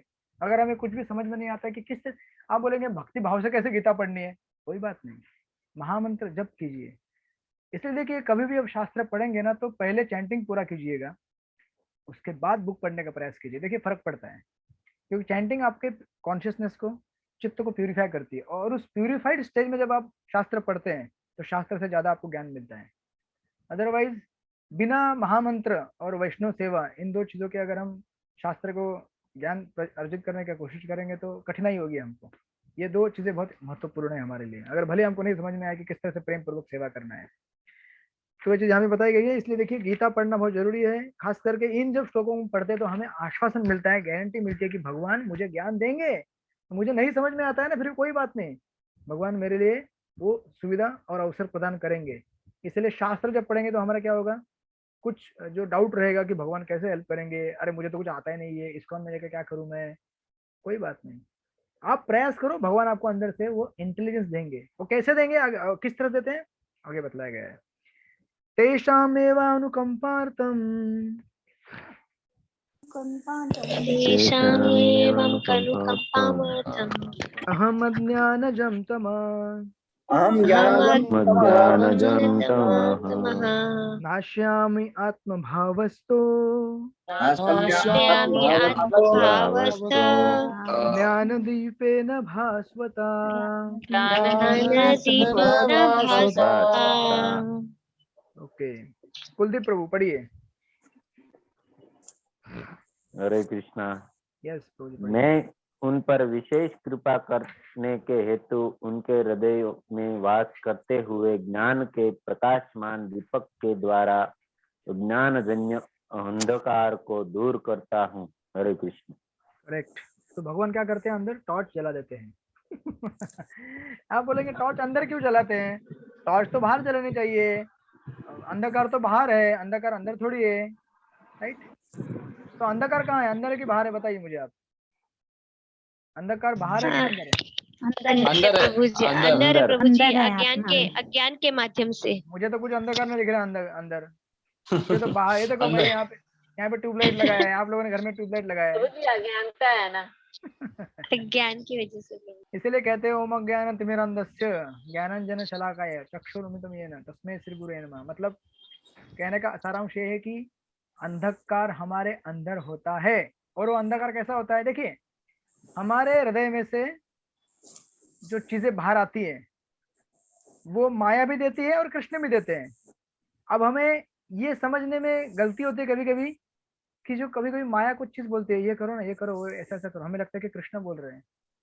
अभी हमें क्या पता हमारा मन बोल रहा है या हमारी बुद्धि बोल रही है या आत्मा बोल रहा है, क्या बोल रहा है कुछ समझ में नहीं आता। तो there is a darkness inside as well as outside. जैसे बाहर की दुनिया का डार्कनेस खत्म करने के लिए हम लोग लाइट जलाते हैं। अब बिना लाइट जला अगर इस रूम में बैठेंगे तो मैं आपको दिखूंगा ही नहीं, आप में से बहुत सारे लोग मुझे देखेंगे भी नहीं, राइट। हमारे प्रभुपाद कहते थे बॉम्बे के घर मतलब पिजन होल्स। कबूतर के छोटे छोटे खुर, मतलब रहता ना एक एक घोंसला छोटा छोटा, जहाँ पे सब बिजली अगर गुल हो गए तो पूरा खत्म हो गया। तो हमारे आधुनिक सभ्यता ने इस तरह से हमको बड़ा बख्शिश दिया हुआ है ये। बट एनी केस, इसे प्रभुपाद कई बार कह चुके हैं कि best use of the bad bargain. तो ठीक है, हम लोगों ने क्या कर दिया, लाइट का इंतजाम कर दिया बाहर के अंधकार को दूर करने के लिए, लेकिन अंदर के अंधकार को दूर करने के लिए हमने कोई व्यवस्था की है क्या? व्यवस्था करनी पड़ेगी, क्योंकि अंदर का जो अंधकार है वो क्या रहता है, दो प्रकार का रहता है। It's a binding as well as blinding. सिर्फ ब्लाइंडिंग मतलब वो अंधकार हमें हमारी आंखों पे ऐसी पट्टी डाल देता है कि हम दिखता है नहीं कहाँ से चलूँ कहाँ चलूँ। Second thing it is binding. Binding मतलब ये हमें बंधन में डालता है। आई मीन टू से कि जैसे हमारे हृदय में से कोई अगर विकार बाहर आता है, काम क्रोध लोभ मोह मदम आश्चर्य, ये सब षड विकार हमारे अंदर है। इसमें से कोई भी विकार कभी बाहर जब अचानक आता है तो ये हमें क्या करता है, अंधा बना देता है इस जगत की वास्तविक स्थिति को समझने के लिए। जैसे कोई व्यक्ति अगर ज्यादा कामी हो जाता है तो गलत काम कर बैठता है, कोई व्यक्ति अगर ज्यादा लोभी हो जाता है तो गलत काम कर बैठता है, कोई व्यक्ति अगर क्रोधी हो जाता है तो गलत काम कर बैठता है। जो गलत काम कर बैठता है क्योंकि उसकी दृष्टि अभी काम क्रोध रज और तमस इससे ढक गई। सेकेंडली ये कार्य करने के बाद उसे क्या होता है, बंधन लगता है कर्म का। तो जो अंदर का जो अंधकार है जो हमें क्या करता है, बाइंड करता है, बांधता है और ब्लाइंड करता है, हमारे आंखों के ऊपर पट्टी बांध देता है। ऐसे भयानक अंधेरे को दूर करने के लिए भगवान क्या करते हैं, स्पेशल टॉर्च लेके अंदर। अब भगवान एक्चुअली अंदर बैठे ही हुए हैं परमात्मा के रूप में, बस केवल हमें वो टॉर्च जो है ना उसका बटन ऑन करने की जरूरत है। अब टॉर्च अगर हमारे हाथ में रहेगी भी लेकिन अगर उसका बटन ही काम नहीं कर रहा है या बटन ही ऑन नहीं किया तो लाइट कैसे जलेगी? तो परमात्मा हमारे अंदर बैठे हुए हैं, केवल हमें क्या करना था, उन्हें केवल एक बार उन्हें जागृत जागृत तो है ही वो भगवान, ऑफकोर्स हमें अपने आप को जागृत करना होता है और उनसे मार्गदर्शन लेना होता है। हरे कृष्णा कृष्ण कृष्ण हरे हरे, हरे राम राम राम हरे हरे। इस तरह से अगर हम जब भगवान के नाम का जप और कीर्तन करते हैं तो अंदर हमारा सोया हुआ जो हम स्वतः स्वयं है वो जागृत हो जाते हैं। जैसे देखिए, और हमें कई बार पता भी ना चले, जैसे मैंने पिछली बार भी कहा, हमें पता नहीं चलता कि चीज कैसे काम करती है, लेकिन ये काम करती है। आपको ये समझना जरूरी नहीं कि कैसे काम करती है। एक तो भगवान ने यहाँ पे इंडिकेशन दे ही दिया कि अंदर से मैं क्या करता हूँ, वो ज्ञान प्रदर्शित करता हूँ। इसलिए देखिए यहाँ पे प्रभुपाद जी तात्पर्य में लिख रहे हैं कि कहते हैं कि कभी कभी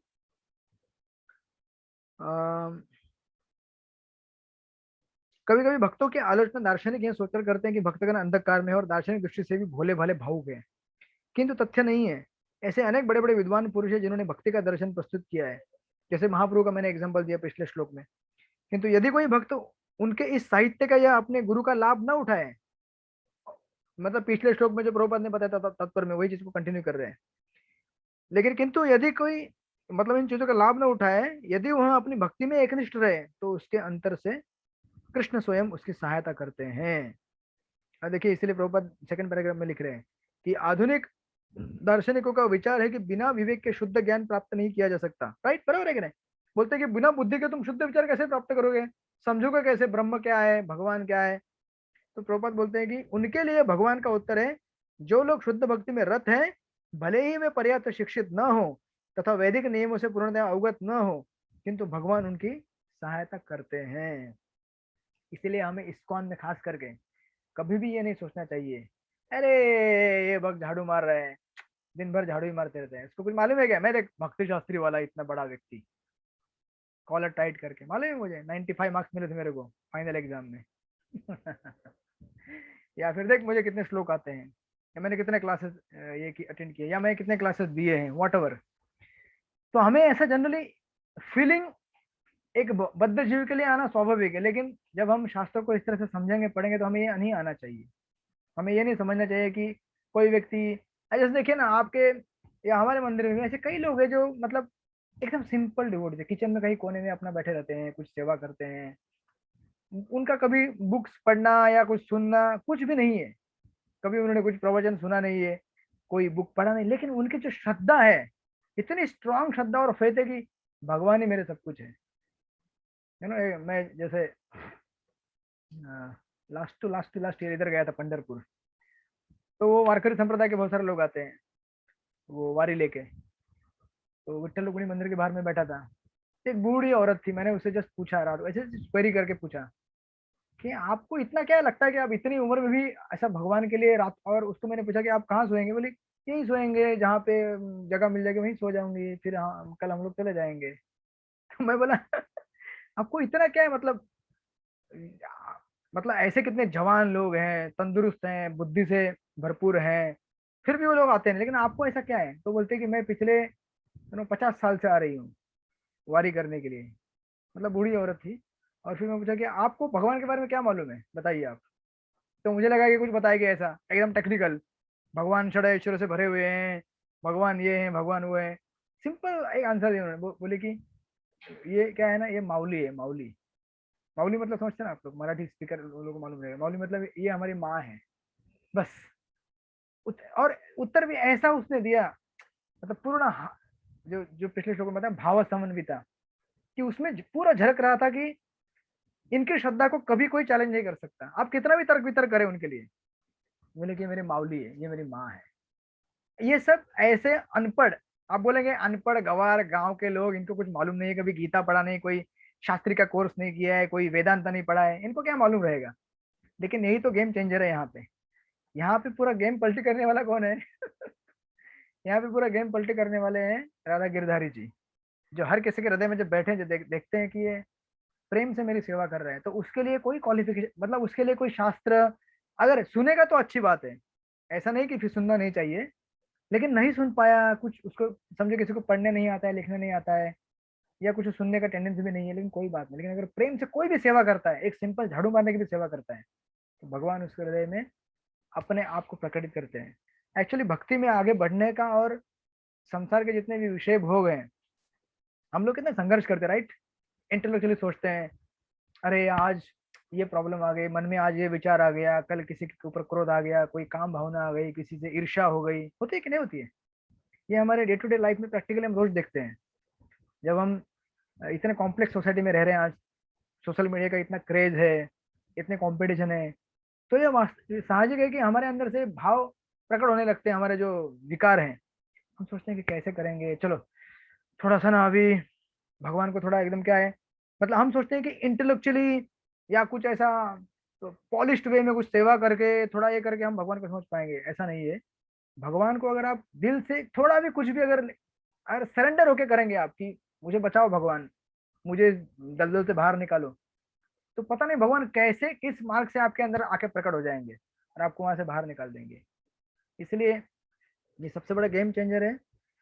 इसलिए प्रभुपाद यहाँ पे लिख रहे हैं कि हमें ये नहीं समझना चाहिए कभी किसी भक्त को कि अरे ये तो ऐसा अनपढ़ है, गवार है, इसे कुछ आता नहीं है, कभी कोई कोर्स भी स्टडी किया नहीं है, कुछ मालूम नहीं है इसको, देखो मैं कितना, ऐसा नहीं है। पढ़ा लिखा व्यक्ति वही है जो प्रेम से भगवान की सेवा करता है, वो सबसे एजुकेटेड व्यक्ति है, राइट। यहाँ पे लिख रहे हैं। अब फाइनली प्रभुपाद यहाँ पे आगे वाले प्रपट में लिखते हैं कि भगवान अर्जुन को बता दें कि मात्र चिंतन से परम सत्य भगवान को समझ पाना असंभव है। यानी कि हमारे दिमाग से सोच सोच के भगवान ऐसे हैं, भगवान वैसे हैं, भगवान को ऐसे सेवा करूंगा तो ये होगा, वो यहाँ पे ये सब मतलब आपकी स्किल काम नहीं करते हैं। यहाँ पे जो काम करने वाली चीज है वो आपका एटीट्यूड है, एटीट्यूड। जैसे ईशोपनिषद एनओए में प्रभुपाद ने कहा है कि progress of the student in Krishna consciousness is dependent on his attitude. भक्ति में उसका एटीट्यूड क्या है। और प्रभुपाद इसलिए क्योंकि भगवान इतने महान है कि कोरे मानसिक प्रयास से उन्हें न तो जाना जा सकता है, नहीं प्राप्त किया जा सकता है। भले ही कोई लाखों वर्षों तक चिंतन करता रहे, किंतु यदि भक्ति नहीं करता, यदि वो परम सत्य का प्रेमी नहीं है, तो उसे कभी भी कृष्ण या परम सत्य समझ में नहीं आएंगे, राइट। परम सत्य कृष्ण केवल भक्ति से प्रसन्न होते हैं और अपनी अचिंत्य शक्ति से वे शुद्ध भक्त के हृदय में स्वयं प्रकट हो सकते हैं। शुद्ध भक्त के हृदय में तो कृष्ण निरंतर रहते हैं और कृष्ण के उपस्थित सूर्य के समान है, जिसके द्वारा अज्ञान का अंधकार तुरंत हो जाता है। कृष्ण सूर्य समान माया हुए अंधकार, जहां कृष्ण तहां नहीं मायार अधिकार, राइट। और फाइनली यहाँ पे लिख रहे हैं, करोड़ों जन्मों के भौतिक संसर्ग के कलमश के कारण मनुष्य का हृदय भौतिकता से आच्छादित हो जाता है, किंतु जब मनुष्य भक्ति में लगता है और निरंतर हरे कृष्ण का जप करता है तो मन निरंतर दूर हो जाता है। और आगे लिखने के, नित्य शुद्ध भक्त जीवन की भौतिक आवश्यकता के लिए चिंता नहीं करता, न तो उसे कोई और चिंता करने की आवश्यकता है, क्योंकि हृदय से अंधकार हट जाने पर भक्ति की प्रेम भक्ति से प्रसन्न होकर भगवान स्वतः सब कुछ प्रदान कर जाते हैं। कभी हम लोग प्रयास करते हैं ये चीज लाना है, वो चीज पाना है, वो चीज पाना है, लेकिन अगर हम खुद भगवान की भक्ति में लगे रहेंगे तो अपने आप चीजें हमें प्रकट हो जाएंगी, राइट। इस तरह से ये भगवान का सुंदर व्याख्यान यहाँ पे ये चतुश्लोकी गीता का समापन हो जाता है। 8, 9, 10 और 11 इन श्लोकों में। किसी को कोई प्रश्न है?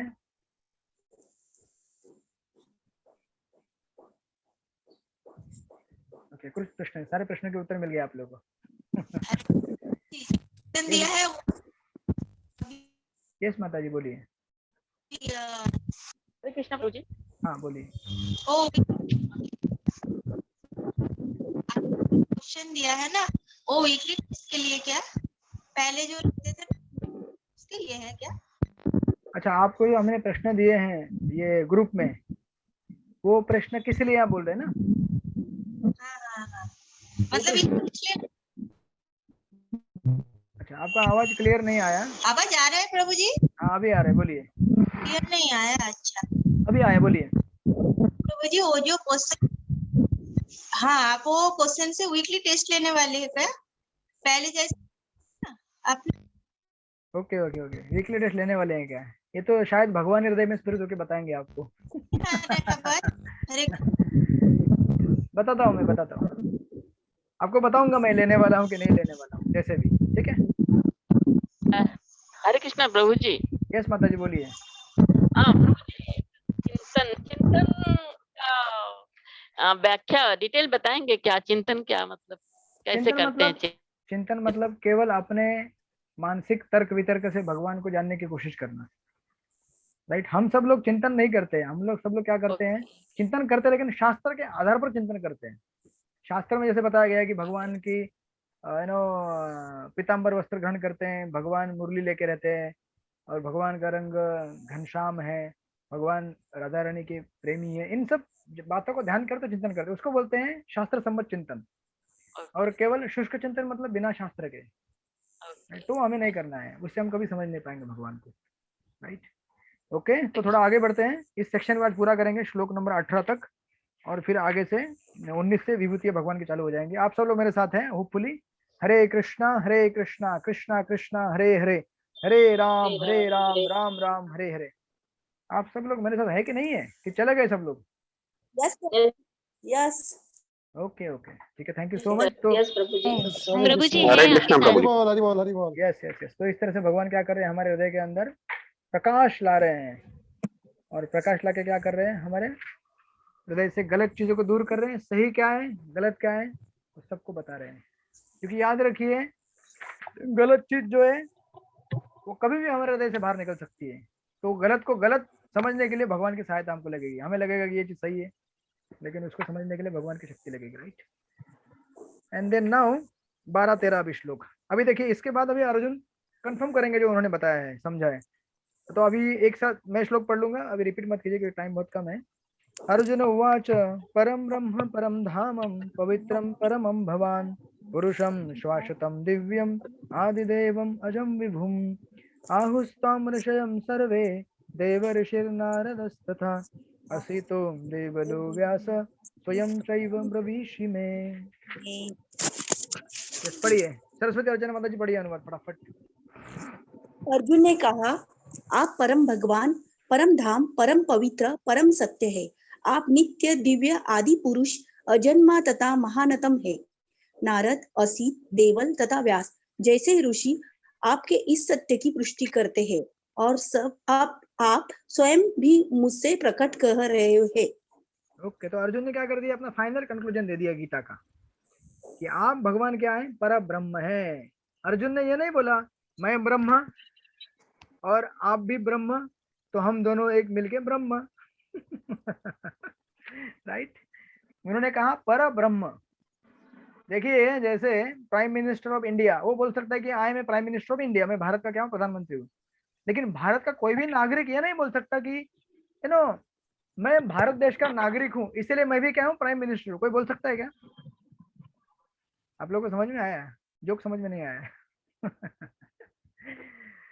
अगर समझो मोदी जी बोले कि मैं देश का मिनिस्टर हूँ, प्राइम मिनिस्टर, तो सही है ना, सही है, he is the prime minister of India. लेकिन अगर हम में से कोई आम नागरिक अगर उठ के बोलेगा मैं भारत देश का नागरिक हूँ इसीलिए मैं क्या हूँ, प्राइम मिनिस्टर हूँ, गलत हो गया ना। तो मायावादी ब्रह्मवादी यही बोलते हैं, खास करके मायावादी, कि मैं भगवान ब्रह्म है, हम भी ब्रह्म है। इसका मतलब ये नहीं कि हम भी भगवान के जैसे ब्रह्म हो गए, पर ब्रह्म नहीं जी, हम ब्रह्म है, भगवान पर ब्रह्म है। तो उन्होंने ये व्याख्या यहाँ पे स्पष्ट कर दी कि आप क्या है, पर ब्रह्म, मेरे मतलब ब्रह्म से परे है, फर्स्ट थिंग।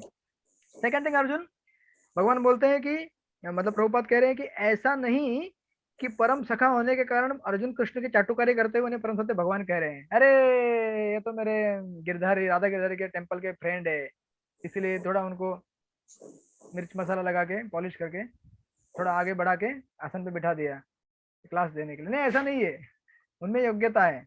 क्या योग्यता है? भगवान है स्वयं, इसलिए उनको क्या किया है, वो स्थान दिया। इसलिए देखिए यहाँ पे अर्जुन विशेष करके कह रहे हैं कि ये केवल इसके लिए नहीं कहा जा रहा है कि उनके फ्रेंड है। हो सकता है ना कभी कभी ऐसा कि ये मेरे फ्रेंड है इसलिए मैंने उनको आगे बढ़ा दिया, मेरे फ्रेंड है इसलिए मैंने उनको वो स्थान दिया, ऐसा नहीं है। वो क्या है, भगवान है स्वयं।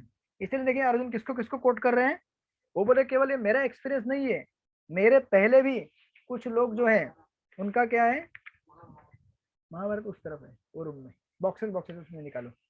ये किसका एक्सपीरियंस है, देखिए किन किन लोगों को उन्होंने कोट किया है। आहुस्तम ऋषय सर्वे देवऋषि नारद असितो देवलो व्यास, इन सब लोगों ने क्या किया है, वेरीफाई किया है, सर्टिफाई किया है। केवल ये मेरा कथन नहीं है कि भगवान पर ब्रह्म है करके। एक बार प्रभुपाद जब मॉर्निंग वॉक पे थे तो प्रभुपाद ने पूछा कि आप भगवान श्री कृष्ण को मतलब पूर्ण पुरुषोत्तम भगवान क्यों मानते हो? तो फिर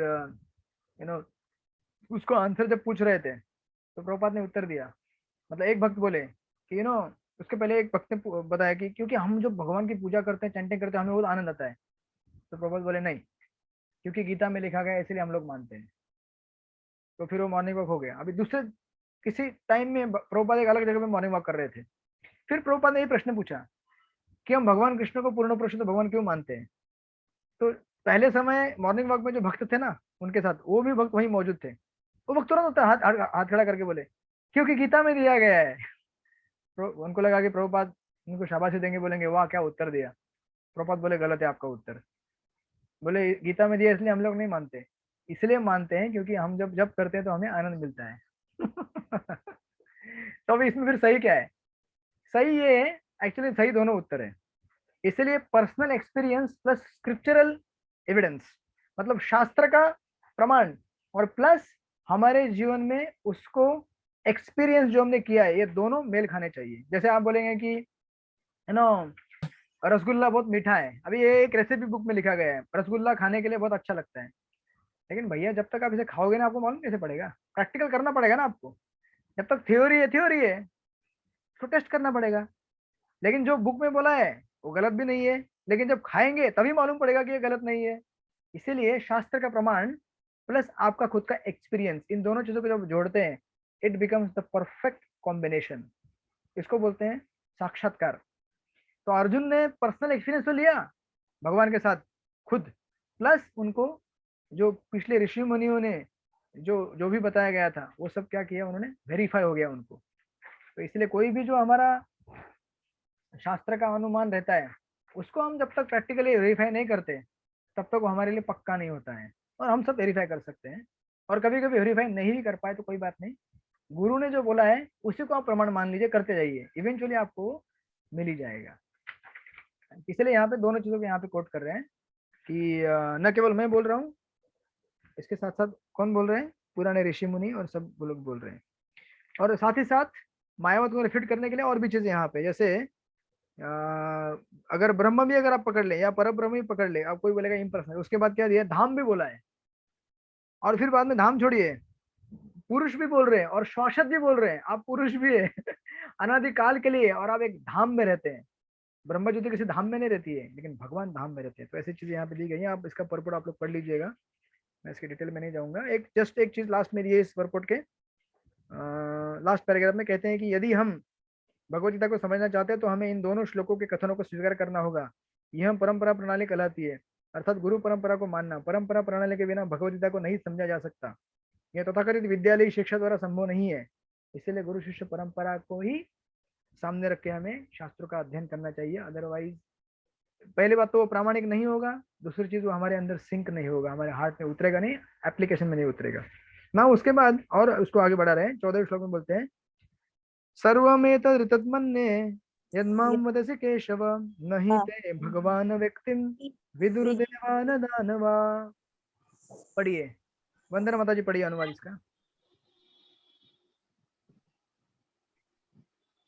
हरे कृष्ण। हे कृष्ण, आपने मुझे जो कुछ कहा है उसे मैं पूर्णतः सत्य मानता हूँ। हे प्रभु, न तो देवतागण न असुरगण ही आपके स्वरूप को समझ सकते हैं। हरे कृष्ण। यस, तो यहाँ पे बोल रहे हैं कि मैं क्या कर रहा हूँ, आपको पूरी तरह मान रहा हूँ, मैं पूर्णतः सत्य मान रहा हूँ। ऐसा नहीं कि भगवद गीता के कुछ श्लोक मुझे अच्छे लगते हैं या मेरे मत से जुड़ते हैं तो मैं उनको स्वीकार करता हूँ, और कुछ श्लोक मेरे मत में नहीं जुड़ते तो मैं उनको रिजेक्ट करता हूँ। इसको बोलते हैं अर्ध कुक्कुटी न्याय, हाफ हैंड लॉजिक। यानी कि कुछ श्लोक हमारे फेवर में रहते हैं तो हमें लगता है कि वाह ये श्लोक पढ़ने में मजा आता है, ये श्लोक में पढ़ने में आनंद है, तो मैं इन श्लोकों को पढ़ूंगा। और कुछ श्लोक हमें अच्छे नहीं लगते हैं, या फिर अच्छे लगने का सवाल नहीं, एक मिनट ना, या फिर कुछ श्लोक हमारे कुछ हमारे जो ओपिनियंस है, जो कुछ हमारे कॉन्सेप्शन है उसको चैलेंज करते हैं, तो हम क्या करते हैं, ये श्लोक नहीं पढ़ूंगा, ये श्लोक गीता में ये मजा नहीं है इसमें। ऐसा नहीं, गीता को पूरा समझना चाहिए। जैसे कि एक क्रिश्चियन था, मतलब जस्ट उसे लोगों के अपने अपने भगवान के कॉन्सेप्शन रहते हैं, आइडिया रहती है। तो एक क्रिश्चियन था, उसने बोला कि you know I believe in Jesus but I am not part of any church. मतलब मैं जीसस के मानता हूँ लेकिन मैं किसी चर्च का पार्ट नहीं हूँ। तो फादर जो है ना, फादर रहते हैं, पेस्टर रहते हैं, तो उन्होंने पूछा कि भाई ऐसा क्यों है, आप जीसस को मानते हो लेकिन आप किसी चर्च के पार्ट नहीं हो, मतलब किसी चर्च में जाते नहीं हो, किसी चर्च का हिस्सा नहीं हो। तो उन्होंने क्या आंसर दिया उन्होंने कहा कि I haven't found any church that agrees with my understanding of Jesus. मुझे आज तक ऐसा कोई चर्च नहीं मिला जो मेरे जीसस के अंडरस्टैंडिंग के साथ अग्री करता हो। मतलब मैंने जो जीसस को समझा है वैसा समझने वाला आज तक एक भी चर्च नहीं मिला, या मैंने जैसे भगवान कृष्ण को मानता हूँ उनको ऐसा मानने वाला एक भी मंदिर नहीं मिला है। मतलब कहने का अर्थ ये है कि हम लोग अपने अपने जब ओपिनियन बनाते हैं तो उस ओपिनियन का अगर हमको कोई मिलेगा नहीं दुनिया में तो हम बोलते हैं कि ठीक है मेरा ही सत्य है, बाकी लोगों का कुछ है नहीं। जैसे तो ऐसे लोग कभी भी अपनी यू नो उसको बीमारी बोल सकते हैं या फिर अपने साक्षात करके मार्ग को शुरू भी नहीं कर सकते। जैसे देखिए कोई अगर पेशेंट रहेगा, जस्ट टू क्लैरिफाई मोर, अगर कोई पेशेंट बोलेगा कि यू नो मैं बीमार हूँ लेकिन मैं किसी डॉक्टर के पास जाता ही नहीं हूँ। क्यों नहीं जाता हूँ? क्योंकि मुझे आज तक ऐसा कोई डॉक्टर नहीं मिला जिसकी दवाई और ये मेरे मत के अनुसार अच्छी हो। कोई भी दवाई या कोई भी डायग्नोसिस पेशेंट के हिसाब से होना चाहिए, डॉक्टर के हिसाब से होना चाहिए, किसके हिसाब से होना चाहिए? डॉक्टर के हिसाब से। डॉक्टर के हिसाब। लेकिन अगर कोई बोलेगा कि मुझे आज तक ऐसा कोई डॉक्टर मिला ही नहीं है जो मेरे हिसाब से दवाई दे, अरे आप पेशेंट है, आपके हिसाब थोड़ी कोई दवाई देगा। दवाई आपके हिसाब से नहीं दी जाएगी, दवाई आपके बीमारी के हिसाब से दी जाएगी और वो डॉक्टर डिसाइड करेगा कि कौन सी दवाई लगेगी। इसीलिए जो लोग गीता का कुछ हिस्सा बोलते हैं कि ये सही है और कुछ लोग बोलते हैं कि ये हिस्सा मुझे अच्छा नहीं लगता, काट दो इसको, इसको बोलते हैं अर्ध कुकुटी न्याय। ऐसे हमें गीता को नहीं लेना चाहिए, गीता को पूर्णतः स्वीकार करना चाहिए। इसलिए अर्जुन यहाँ पे कह रहे हैं कि मैं उससे, आपने मुझसे जो कुछ कहा है शुरू से लेकर अंत तक, ब्रह्म के बारे में, जीव के बारे में, जगत के बारे में, जीवात्मा और भगवान के बीच में जो संबंध है उसके बारे में सारा चीज को मैं क्या करता हूँ, पूर्णतः सत्य मानता हूँ। और आपके इस रूप को इनमें से कोई भी नहीं समझ सकते। तो कौन समझ सकते हैं? स्वयमेव आत्मानम आत्मानम वेत्थम तम पुरुषोत्तमम भूत भावन भूतेश देव देव जगतपते। कहते हैं कि हे परम पुरुष, हे सबके उद्गम, हे समस्त प्राणियों के स्वामी, हे देवों के देव, हे ब्रह्मांड के प्रभु, निस्संदेह एकमात्र आप ही अपने को अपनी अंतर्गत शक्ति से जानने वाले हैं और कोई नहीं जान सकता। इसीलिए जब आप हमें समझाएंगे, जब आप अपने आप को हमारे हृदय के अंदर प्रकाशित करेंगे तो हम आपको समझ जाएंगे। तो आप तात्पर्य पढ़ लीजिएगा वन बाय वन, और जस्ट 2 श्लोकों के साथ मैं इसको पूर्ण करूंगा। फिर फाइनली बोलते हैं वक्तुम अर्हसि अशेषेण दिव्या दिव्या ही आत्म विभूतया या भी विभूति लोकान इमान त्वं व्यापतिष्ठसि। कृपा करके विस्तार पूर्वक मुझे अपने उन दैवी ऐश्वर्य को बताएं जिनके द्वारा आप इन समस्त लोकों में व्याप्त हैं। और फिर फाइनल 17 में बोलते हैं कथम विद्याहम योगिस्त्वं सदा परिचिन्तयन् केषु केषु च भावेषु चिन्त्योऽस्मि भगवन् मया। हे कृष्ण, हे परम योगी, मैं किस तरह आपका निरंतर चिंतन करूं और आपको कैसे जानूं? ये भगवान, आपका स्मरण किन किन रूप में किया जाए। विस्तारेणात्मनो योगम विभूतिं च जनार्दन भूयं कथय तृप्ति शृण्वतो नास्ति मे अमृतम। हे जनार्दन, आप पुनः विस्तार से अपने ऐश्वर्य तथा एकशक्ति का वर्णन करें। मैं आपके विषय में सुनकर कभी तृप्त नहीं होता हूँ, क्योंकि जितना ही आपके विषय में सुनता हूँ उतने ही आपके शब्द अमृत को चखना चाहता हूँ। तो फाइनली कंक्लूजन में ये है कि मतलब जैसे समराइज ये सारे श्लोक,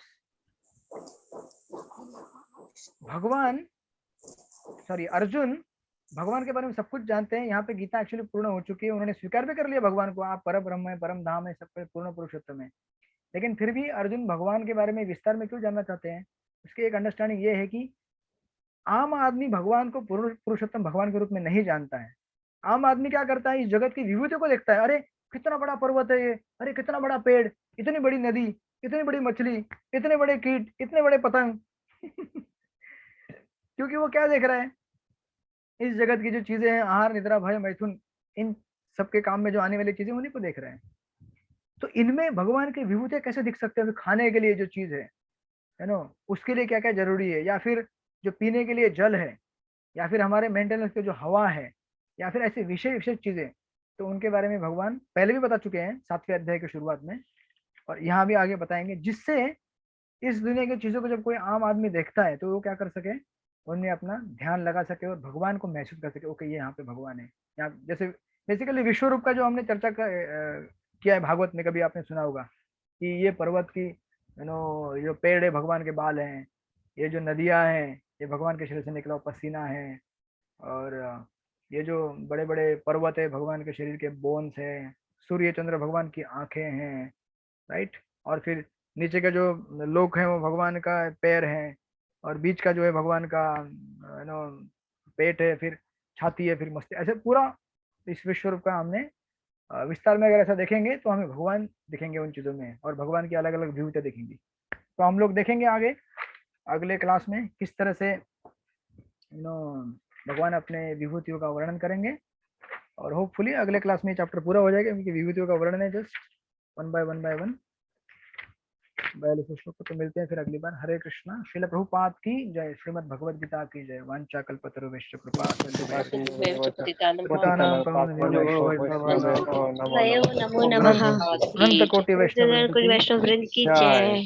थैंक यू प्रभु जी, दंडवत हरे प्रणाम। कृष्ण। तो ये परीक्षा जो रहेगी, श्री कृष्ण प्रभु जी, दंडवत प्रणाम। प्रणाम। तो आप लोगों ने नोटिस, अभी माता जी पूछ रहे थे तरला स्वरूप माता जी की एग्जाम क्या क्या करने वाले हैं, तो एग्जाम जरूर होगी, और एग्जाम अभी ऑनलाइन होगी, और एग्जाम ओरल होगी, रिटर्न नहीं होगी। अगले क्लास में मैं सब लोगों से पूछूंगा प्रश्नों के उत्तर। कैसे होएगा? कैसे होगा, मैं प्रश्न पूछूंगा, आप उत्तर देंगे। आपने इतने सारे प्रश्न दिए, अभी हम लोग को पढ़ाई शुरू होगी आज से ही। आप पढ़ाई कीजिए जैसे आपको समय मिलता है। मैं आप लोगों को ऑप्शन दूंगा, लेवल 1, लेवल 2, लेवल 3। वो क्या लेवल होंगे मैं आपको बताऊंगा, डोंट वरी। ओके, ठीक है। हरे कृष्णा। हरे कृष्ण। हरे कृष्ण। हरे कृष्ण। हरे कृष्ण। दंडवत प्रणाम।